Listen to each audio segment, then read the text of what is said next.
Welcome into OutKick the show. I'm your fearless leader, Clay Travis, back. Little bit red, perhaps. Fabulous weather down at the beach. I am here with you on Monday, Tuesday, Wednesday, rolling you into the NCAA tournament. Just did an interview with Ben Carson a little bit earlier in the morning. We're going to have a gambling special with me and Kelly Stewart, me and Kelly in Vegas on Wednesday to get you ready for the NCAA tournament. So everybody is prepared and ready for that entire process. The brackets are out. I'll give you my final four.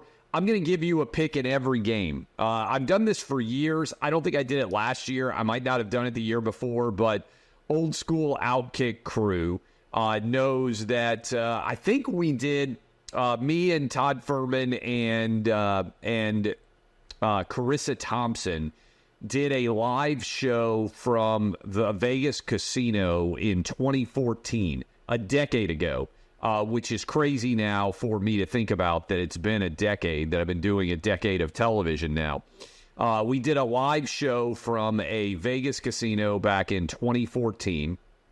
And starting in that year, I think, maybe even starting the year a couple of years before, I would go out and bet every first round NCAA tournament game. And we had some decent success on those bets. So for years now, I've been betting every NCAA tournament game all the way through. I'll give you my picks on Wednesday for the entire first round of the NCAA tournament. But in advance, my picks for the Final Four, I've got Houston, I've got UConn, both as number one overall seeds advancing to the Final Four. I've got Tennessee, I can't quit them. And then a team that a lot of you have not watched and are going to know nothing about, but I've been very impressed by as I've watched them play a decent amount of games, including every game they played in the Western Conference tournament. The St. Mary's Gales, I believe, right? Aren't they the Gales? Gaels. I've got St. Mary's as my fourth Final Four team. So Houston, UConn, Tennessee, St. Mary's are my Final Four. I understand everybody out there who says, oh my goodness, what are you thinking, Clay? You are crazy. But for continuing to pick Tennessee to make the Final Four, at some point, in theory, I'm going to be right. I don't know if it's going to be at this point in my life or if I don't know if it's going to be later after I die. But sooner or later, if you make the NCAA tournament, I think Tennessee's made the NCAA tournament 25 times. Up there with the most NCAA tournament bids of all time to have never made a Final Four run. I know Alabama's in that mix. I know Missouri is in that mix. That is the ultimate list of sadness. In fact, Adam, if you can look up, shoot me. I've got Adam as my research assistant here to make sure I don't screw up facts too bad. Look up the list if you can and text it to me of the teams that have never made the Final Four despite having made the NCAA tournament over 20 times. I know that's a graphic that's been out there. Most NCAA tournament appearances without a Final Four, I feel like BYU, Missouri, Tennessee, and Alabama are on that list as four of the teams that have all made it like over 25 times to have never made a Final Four run. Let's see if, Adam, you can find that list. I'll hit it before the show is out. I encourage you, as always, fill out your bracket challenge. I'm sponsoring the bracket challenge at my kids' school. We've done a bracket challenge a lot at OutKick. I don't know if we have one officially up right now or not, but we certainly will be tracking all of the gambling. And again, we'll do a Wednesday show for everybody out there who wants to get their gambling analysis and picks with Kelly Stewart. We'll give you our best bets. I want to mention this too. NFL free agency has been going on. It was going on all last week when I was down on 30A, God's country, on the Florida Gulf Coast. Had an amazing time down there. I thought of everybody in free agency, all of the moves that have been made so far, And I'm not a big fan of the Titans spending whatever it was, $90 million to go sign Calvin Ridley. But I thought the biggest flaw was not so necessarily prevalent, right? I wasn't a fan of a lot of big money. But the team that I saw that I was impressed by the most was the Pittsburgh Steelers. I absolutely love what they did in getting Justin Fields for virtually nothing from the Chicago Bears, and also adding Russell Wilson virtually no cost because of the money that the Denver Broncos have already spent on him. This feels like, to me, what the essence of free agency should be. The Steelers, obviously, Kenny Pickett didn't work. They moved on from him, traded him to the Jags. Kenny Pickett is now down there, I think, with Mac Jones or whatever he's been sent off into. Sorry, he went to the Commanders. I can't even remember where Kenny Pickett went. Mac Jones went to the Jags. But they moved on from Kenny Pickett. The decision by the Steelers to have two guys who have shown, certainly Russell Wilson, is if he had just retired with Seattle, he would have been an NFL Hall of Famer. First ballot Hall of Famer. Nobody would have questioned it.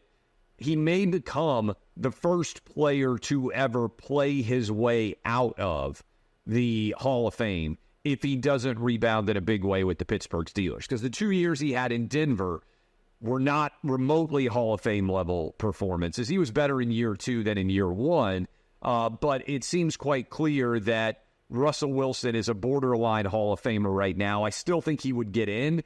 But if he had, let's say, an awful year with the Pittsburgh Steelers and never caught on as a starter again, to me, this is the reverse of Belichick-Brady. This would be, hey, maybe we should think higher of Pete Carroll and actually lower of Russell Wilson, whereas we think higher of Tom Brady and lower of Bill Belichick in the wake of the Brady departure.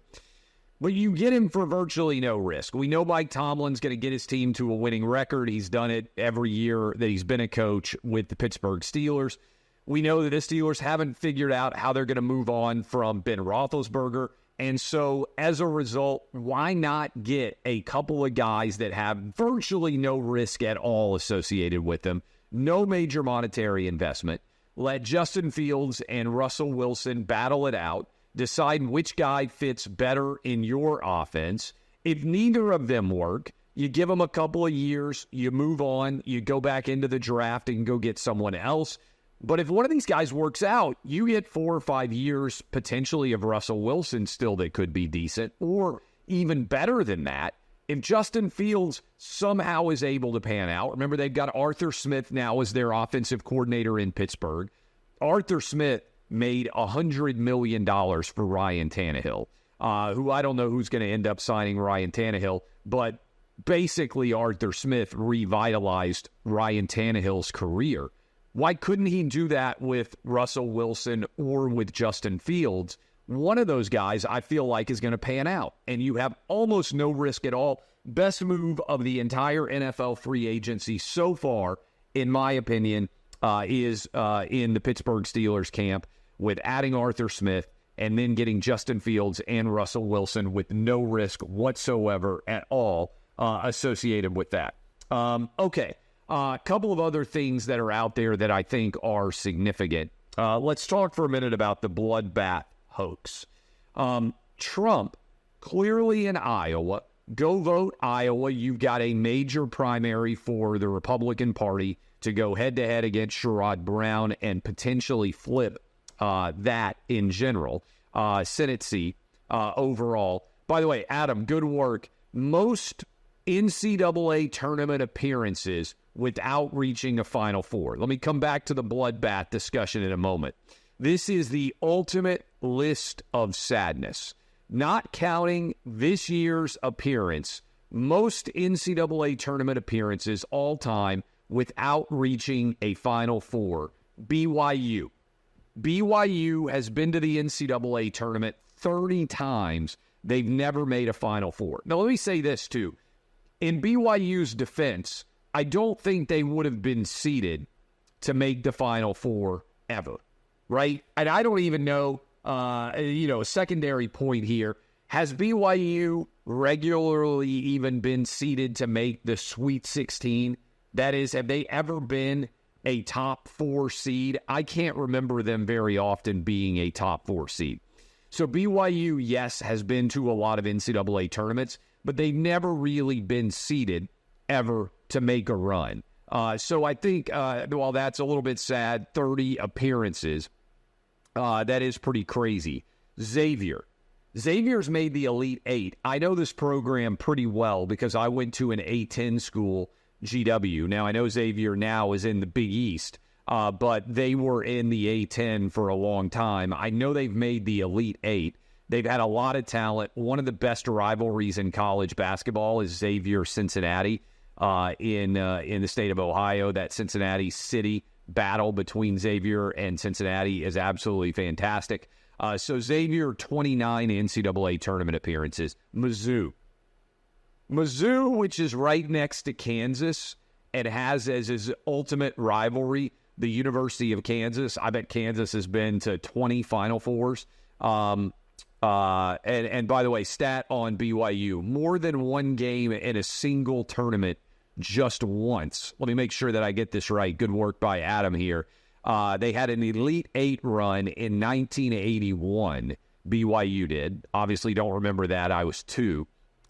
They've won one game in a tournament, more than one, just once since that Elite 8 run in 1981. But again, I don't think they've ever been seeded that high that I can remember as a major college basketball fan like I am. Missouri, 29 times. Probably the biggest kick in the teeth of Missouri fans, you can correct me if I'm wrong, was when Missouri was seeded as a 2 seed and lost to a 15. I think that's probably the most difficult of the Missouri runs. Missouri has made the Elite 8 before as well, never having made it to the Final Four. They've been to 29 NCAA tournament appearances, and again, sitting basically as their big rival, Kansas. I know they're not both still in the same conference, but to have Kansas basketball constantly having the success that they've had, and Missouri has never been to the Final Four. Tennessee, I know this tortured tournament history very, very well. 25 times. I need to look up this because it is kind of incredible.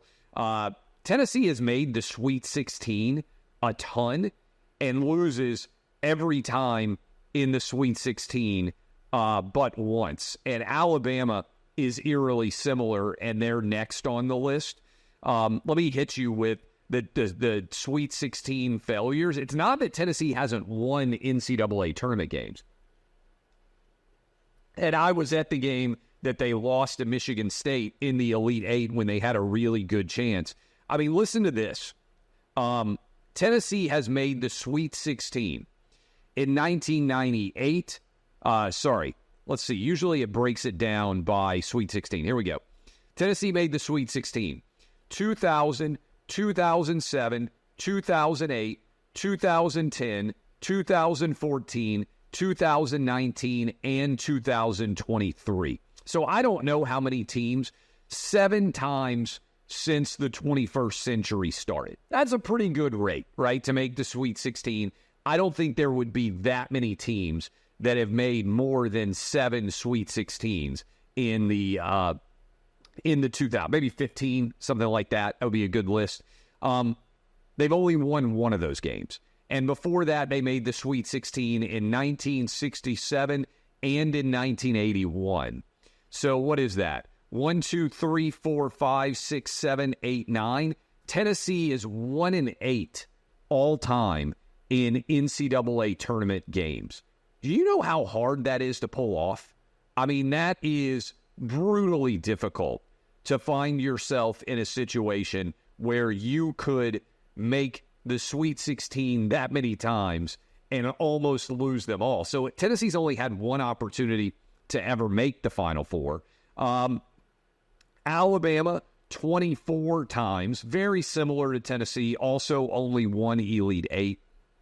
Creighton, this bracket is interestingly set up so that Creighton and Tennessee would meet in the Sweet 16. I don't know how many Elite 8s Creighton has had, not very many, I'm quite confident. And then Utah State, Again, historically, I would bet Creighton and Utah State have not been seeded that many times to make the Sweet 16 and make a Final Four run. So this is not counting this year's appearance.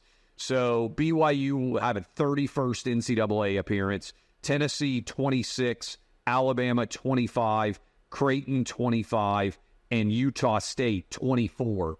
I would say that is the ultimate list of sadness out there. Okay, I want to come back to, thanks for that work, Adam. I want to come back to the bloodbath hoax.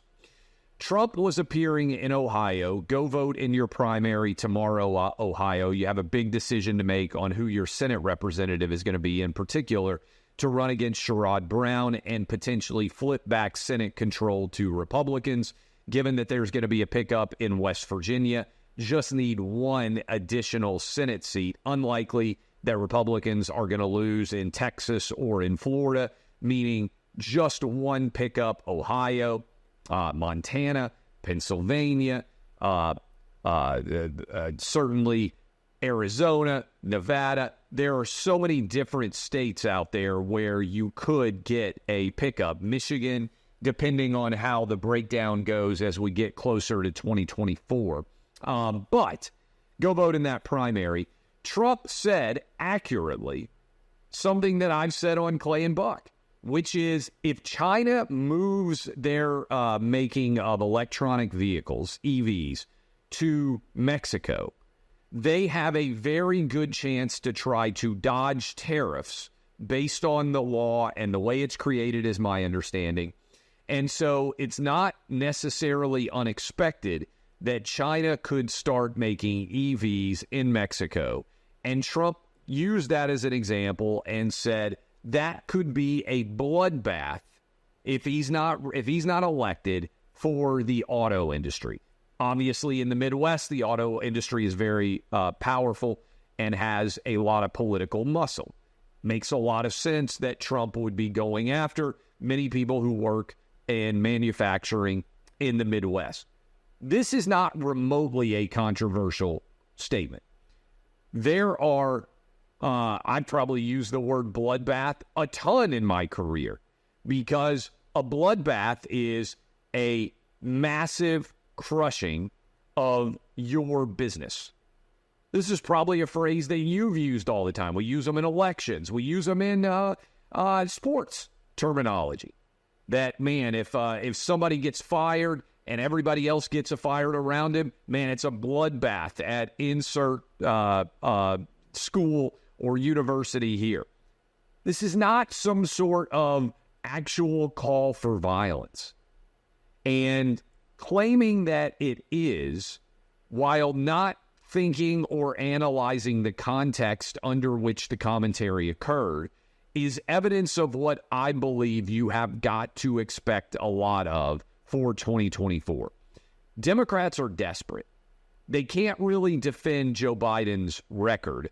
He's got a 38% approval rating according to Gallup, which is lower than any incumbent president at this point in his presidency ever. And so they're going to try to run the same playbook that they ran against Trump in 2016 and in 2020. Namely, they're going to lie.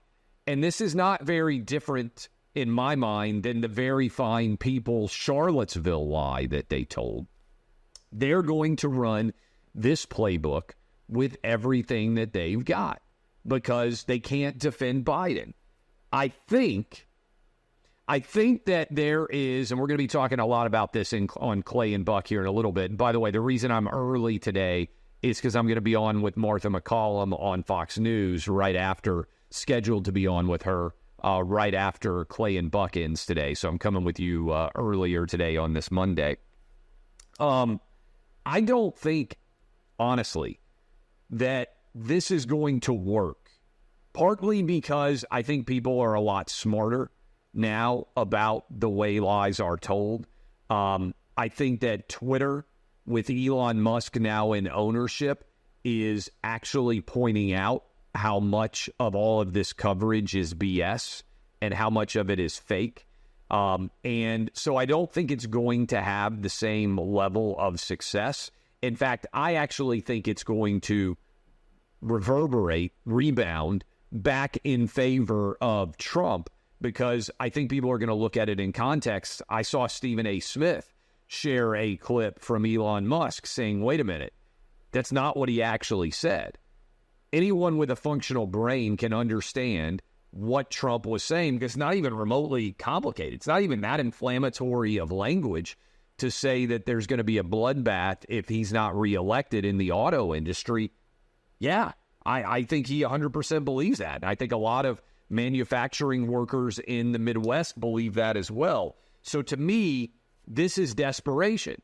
And it's evidence that they don't really have a campaign strategy I wrote about this a lot in American Playbook, other than trying to rerun what they've done in 2016 and in 2020. And I don't think that works, because I think a lot of people have been red-pilled since Trump came on the scene in 2016, and they recognize how much the media lies and how dishonest they all are. And so I really don't think this is going to work. But understand, steel yourself for all of these lies associated with the bloodbath in general. A couple of other stories that I wanted to hit. Fani Willis case. I told you on Friday, I think it was, not Friday, I was off, on Wednesday or Thursday, that I expected this result to come down as soon as I saw the judge, McAfee, toss a couple of these cases, these charges against Trump. I said, oh, okay, it's going to come down to his analysis of the conflict standard. And I said, you can go back and watch, I said he's going to set a high standard, needing to see actual conflict. He's going to decide that actual conflict hasn't been met and that the appearance of impropriety is not enough, and that's how he's going to allow her to stay on the case. It's going to be political cowardice, but this is what he's going to do. And guess what happened? That's exactly what he did. The evidence, as I've laid out for months now, all militates that she should have been kicked off of this case, because to me, the preponderance of the evidence shows that she lied under oath, that there was an actual conflict, that there was a relationship between these two that existed before she hired him to come on and work on this case. But Nathan Wade has now resigned, and Fani Willis is going to try to continue. I think ultimately she's going to end up facing criminal charges for perjury. I really do believe this, and obstruction. And I also believe that she's going to lose her DA job. She may lose her law license. She's certainly going to end up off of this case. I don't think this is even going to be that challenging of an end result. Ultimately, the Georgia case, I don't believe, will ever go to trial. I don't think either that we'll get a resolution in Washington, D.C. I also don't think that we'll get a resolution in South Florida. And now we've got the Alvin Bragg case pushed back. That happened, I believe, on Friday. So we may not start any of these trials, even New York City, until well into May. And I think New York City is the only one that feels likely to end up with a result, and we may not even get a result there. I want to play this clip, by the way. I asked Ben Carson. I believe we have this clip. I talked with Ben Carson earlier. We'll have a full interview up. Spent about 15 or 20 minutes with him this morning. He was in Nashville. I asked Ben Carson a question here that I want you guys to be able to hear. Let's listen to my interview with Ben Carson.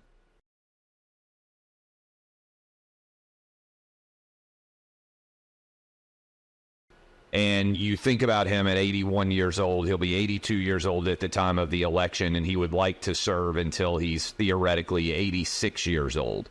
Does he seem mentally and physically fit to you? 75% of the American public basically says that he does not seem mentally and physically fit. I know you're not his direct doctor, but you obviously observe him as others do. How would you assess his mental and physical fitness? Well, I would say you don't have to be a brain surgeon to see that he's deteriorating pretty quickly. And all you have to do is go back and look at different video clips of him speaking over the years. You can see a marked change. And, there are a lot of people who have those kind of changes as they age. It varies from person to person, but we should be mature enough as a society to recognize when it's happening and take appropriate measures.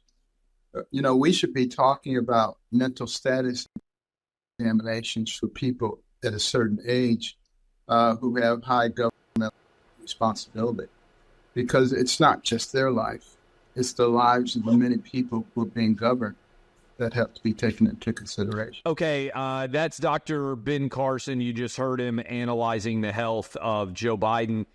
Interesting conversation that we had. I continue to believe that that's the biggest challenge. That's why the bloodbath controversy has emerged. Democrats are aware that Joe Biden, in the mind of about 75% of the American public, doesn't have the physical or mental capacity to be president. And if that's the case, you can't defend Joe Biden. You have to go after Donald Trump. And that's why the entire 2024 campaign is going to feature lies like the bloodbath lie.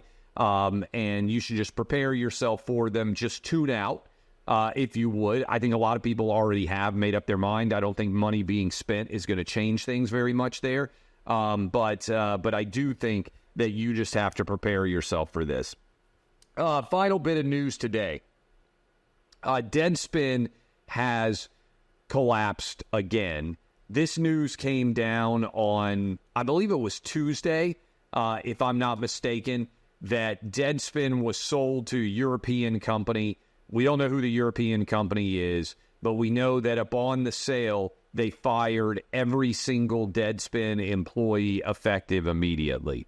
And I'm going to write on this. I sent it several thoughts on Twitter. You can go read what I thought about this. But to me, this is a fascinating 20-year, roughly, window in sports media. And referencing the direction that we have gone and using Deadspin as a proxy for sports media, but also media at large. And let me just give you a little bit of a background, and this is part of what I will write. I'm not sure I'll write it this week because the NCAA tournament's going on. I've got a bunch of different meetings. I'm going to be super busy running around taking care of all of this surrounding the NCAA tournament. But think about this. When Deadspin started was the fall of 2004. We're now in the fall of 24, 20 years. I started writing online at the exact moment, basically, that Deadspin was created as a sports blog. 20 years. And you can write and say a lot of things about what I've said and done over 20 years, but I started as a writer. I wrote for basically 5 straight years before I was ever on radio. And certainly now, 15 years later, I'm on daily radio all the time. I'm on daily television all the time. And some of you probably have found me on social media videos, on YouTube. You have no idea that I ever wrote, especially younger kids out there. I don't write as much as I used to on the internet. And that's probably something I should do more of. But I just got so many shows that I do now. I mean, how many people do 4 hours of live video and audio a day? Not very many, 4 hours plus. That's kind of what I do. It takes up a lot of time. You have to do a lot of reading, a lot of prep. But Deadspin in 2004 was a website that was zany, that was irreverent, that was about why all of us loved sports so much, and it punctured the seriousness at the time of ESPN's coverage of sports and of athletes in general. And it was fabulous. It was really entertaining. And I went and became an editor at Deadspin in 2008. I was the associate editor. I didn't get along with AJ Delorio, who would later bankrupt Gawker. by posting a sex video of Hulk Hogan getting sued as a result of that posting and all of Gawker being bankrupted. But I didn't really like working with AJ. And this is no great shot at AJ. He was the managing editor. I was the associate managing editor, I think were our titles at the time. But there would have been no OutKick if I hadn't worked at Deadspin. And when I worked at Deadspin, I decided I don't ever want anybody else to have control over what I can write or what I can say. I want to be the boss, for better or worse. And that's how I started OutKick. And I think I'm not the boss anymore, but I think most of the people who worked with me would say that I have hired, hey, Clay's given me pretty good freedom. He's been supportive. He hasn't tried to, micromanage anything that I do from a content perspective, whether you're guys doing videos or guys doing writing. I believe in content creators. I think they should have space to do their content. But the pathway from Deadspin, which was zany, funny, wacky, hysterical, in 2004, I would say up to around 2010, 12, 13-ish, then it just went off the rails. And it became a identity politics overloaded sports site. And Trump certainly put that on steroids, where everything in sports was racist, everything in sports was awful, and as a result, its audience collapsed.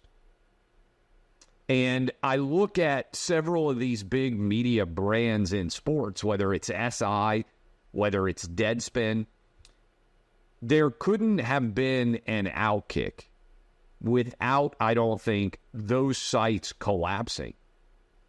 And now OutKick is thriving. Certainly Barstool is thriving. What I would ask you is this.